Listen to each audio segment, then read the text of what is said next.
I'm going to be teaching you today how to use the reports in your back office with Plexus Slim.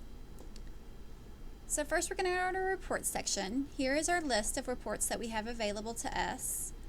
The one that you're going to be using regularly is your Ambassador Genealogy Report Sponsor Downline. And this has your entire team and all their information. Here you click how many levels you have. I usually click way more than I know I have, because once you hit past 4 levels, you'll stop getting email notifications saying that people have signed up.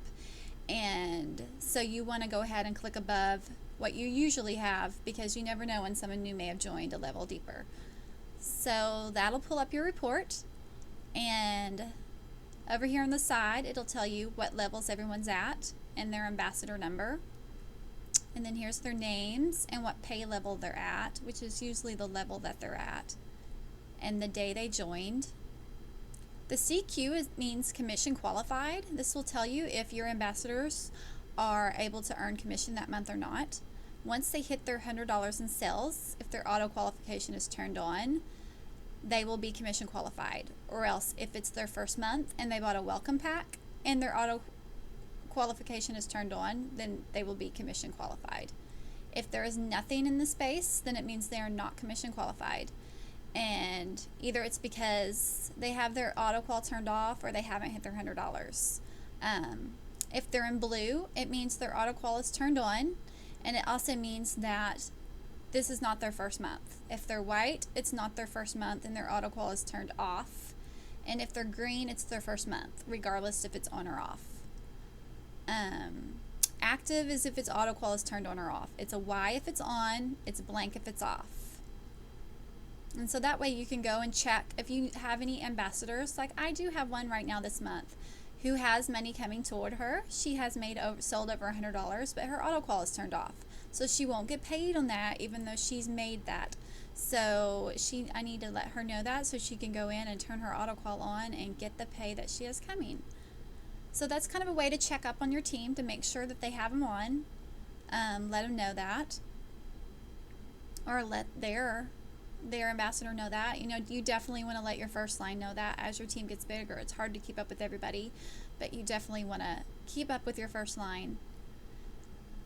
The rank is the next one, so you can see what rank everybody is at whenever they promote. You'll know it from there. And then this is how many customers each person has, and then this is what their personal volume is at for the month.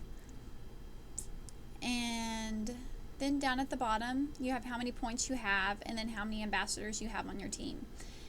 And this is good to check because your points, especially at the first of the month, they're going to be going up all the time because people are going to constantly be getting new sales as the month goes on. And it's fun to keep up with things, see what new ambassadors have joined, see what welcome pack they bought, so you can get an idea what bonus is coming to you when you get the email that says you've got money.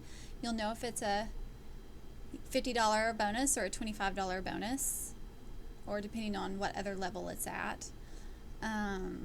And you can also look at previous months. So if you want to go back and see, you know, what your volume was last month and compare it to this month, or how everybody else was doing, you can do that. You can look, you know, it goes quite a ways back to 2005. Obviously, I was not here in 2005. So it's kind of fun to kind of see where your growth has been and track how things are going. The next report that I check often is a customer report, and this is all your customers. And one thing I didn't show you on the Ambassador Genealogy Report is you can sort all these files. So if I want to sort by date over here to see what day everybody joined, you just click on at date, and that'll sort it. If you want to sort it the opposite way, click on it again, it'll give you newest to oldest. And then I can see who my newest customer is. And these are their orders, so if you click over here, you can see what they ordered. Click on their order number, and that brings up what they ordered and their prices and their tracking number. And this is handy to have if anybody says, you know, I've ordered my product and I haven't received it yet. Do you know when it will be here? You can go and look up their tracking number and find that for them. You can also see what customers are preferred and what have turned off their their preferred status. Over here on customer status, if they're preferred and they've turned it off, it'll say inactive. If it says active, if it's still on. And that way you know if any customers, if you have any preferreds that are due to go through or not. The next report that is handy is the orders report. That's another place that you can find customer orders or your own orders and track your orders. Again, click on order reports and your tracking numbers are right there. Or else up here where subject type, you can change that to customer order and process report. And that'll have all your customers' orders right there. And one thing I didn't show you on the other two, all of our reports, we can export them to Excel, which is amazing. I have an Excel file that I use for everything. And so in order to do that, you just click export. It'll download it over here, pop up as a file, and then you just click on it and it will open it up. And you can't see that it opened up for you because my Excel is in a completely different computer monitor. So, but it should, if you only have one monitor, it'll pop up right there for you once you click on the file down below. So that's very, very handy. If you like spreadsheets and keeping up with all your data in a spreadsheet, which I love data, it's so very handy. So financials is another report that you're going to want to check at least twice a month, or actually like 5 times a month. Every Friday you get paid on your building bonuses, and that is when somebody signs up as an ambassador. And so if you want to check on Fridays, you'll go to your weekly. I like to keep it as a PDF export.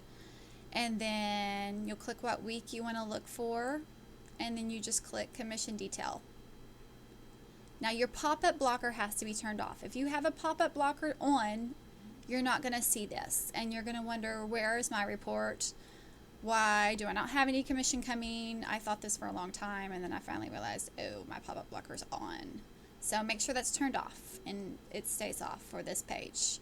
And then this will just tell you, it has a breakdown of who you got paid for that month, so you can see which one of your new recruits you got your bonuses on this month or that week, and your total. And the building bonuses, they post every Friday. They usually don't post to your bank account until the day after or a couple days after. Mine posts on my bank on Saturday mornings. Some people's not till Monday. It just kind of depends on the speed of your bank, how quickly that gets to your account. So if you show you have commission coming on Friday and it's not in your bank on Friday, don't panic. It will be there. The monthly report is posted on the 15th. Again, it probably doesn't post to your bank till the 16th. Maybe even the 17th, depending on your bank, so don't panic. It will be there. But yeah, this is the most exciting one to wait for the report to post. Everybody is always anxious to see the commission detail. And again, it just has a breakdown of everything for you. But yeah, it's a fun report. So, and some days it's posted early on the 15th. Some months they make us wait all day till the very end of the day to see what our final totals are. So we still got another week and a half or so to go before we find out for July. Another report that you're going to want to use fairly often, not super often, but it's the points per leg report. You might see in the commission information that it has how many points you have to promote and how many points outside your primary leg. Everybody always asks, what is your primary leg? And that is your person has the biggest team. And here's where you can find that out. So you just go to reports, points per leg report, and it's going to show you, and you can sort by points over here, and you can see which one of your ambassadors has the most points on their team. And that ambassador is going to be your primary leg. And then you can, if you want to export that to Excel, you can export that, and then you can add up how many points you have outside your primary leg. Once you get that into Excel, you can just do a little sum there at the bottom and see if you're at what you need to be at for that. And I believe that is all the reports. I mean, there are several other reports in here too, but those are the main ones that you're going to be using on a very regular basis. So get familiar with those reports, play around with them, and yeah, I think that's all. Thank you guys. Good luck.